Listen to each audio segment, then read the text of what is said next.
సుఖబ్రహ్మ తండ్రి అయినటువంటి వ్యాస మహర్షి వారిని 3 ప్రశ్నలు అడుగుతాడు. తండ్రి, నేను ఎక్కువ ప్రశ్నలు అడగను, సూటిగా నాకు సమాధానం చెప్పు.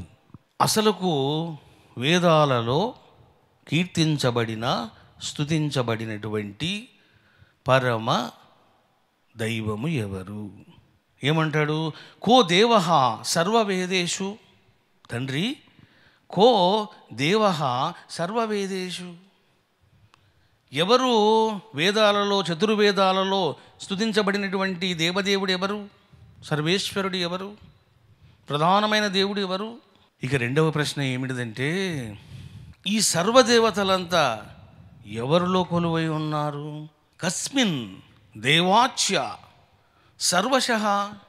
వేదాలలో స్తుతించబడిన దైవం ఎవరు?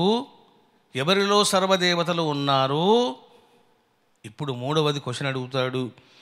ఎవరిని ఆరాధిస్తే సర్వదేవతలు సంతుష్టిని పొందుతారు, అనుగ్రహాన్ని కురిపిస్తారు అని 3 క్వశ్చన్స్ అడిగాడు. మరి వ్యాస మహర్షి ఏం చెప్పాడు? వ్యాస మహర్షి 18 పురాణాలు రచించారు. ఒక్కొక్క పురాణములో ఒక్కొక్క దేవతను హైలైట్ చేశారు, హీరోగా చిత్రీకరించారు అంటారు. ఇగో నేను చెప్తున్నాను మీకు, ఎప్పుడు ఒక మహనీయుడు సత్యాన్ని అనేక రకాలుగా చెప్పడు, సత్యము సత్యమే అంటాడు. మతిభ్రమను కలిగించడానికి ఇటువంటి పురాణాలను ఇగో కల్పించడం జరిగింది. విష్ణు పురాణములో విష్ణు హీరో, శివపురాణములో శివుడు హీరో, అగ్ని పురాణములో Agni hero. I'm asking the question, who is the real hero? వ్యాసుని పేరు పెట్టి ఇటువంటి పనులన్నీ చేశారు. ఎవరికి నచ్చింది వాడు రాసుకున్నాడు. ఒక్కొక్క పురాణములో వ్యాస మహర్షి శివుని వైభవాన్ని చెబుతూ పోతాడు. కానీ ఏం చేశారు? మొత్తము కలుషితం చేశారు. ఇప్పుడు తన కన్న కొడుక్కి ఏం చెబుతాడు వ్యాసుడు? ఏం చెప్పాడు తెలిసినా? ఏమన్నాడు? కో దేవః వేదేషు అన్నాడు. వేదాలలో ప్రతిష్ఠించబడినటువంటి దైవం ఎవరు అన్నప్పుడు రుద్రః అన్నాడు. కథం. ఎవరిలోని ఈ దేవతలంతా కూడా కొలువై ఉన్నారు అన్నప్పుడు ఏమన్నాడు? రుద్రః. శివః రుద్రః. ఎవరిని సేవిస్తే సర్వదేవతలు సంతుష్టులవుతారు అన్నప్పుడు ఆన్సర్ ఏంటి? రుద్రః.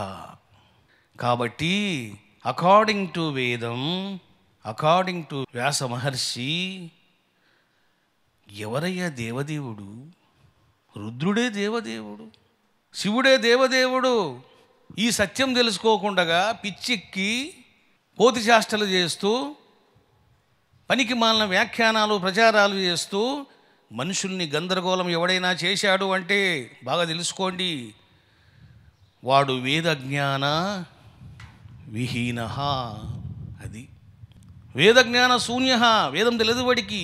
ఎందుకంటే వేదం తెలిస్తే ఆ మాట వాడు మాట్లాడాడు. అద్యవోచదది వక్తా ప్రథమో దైవ్యోభిషక్. అయిపోయింది. అద్య ఓచదది వక్త ప్రథమో దైవ్యో భిషక్.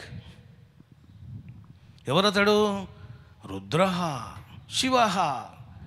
గుర్తుపెట్టుకోండి, ఈ 2 పదాలు మళ్ళీ వేరు వేరు పదాలు కాదు. శివః అంటే నిరాకారః, రుద్రః అంటే సాకారః. ఆయనే నిరాకారుడు, ఆయనే సాకారుడు.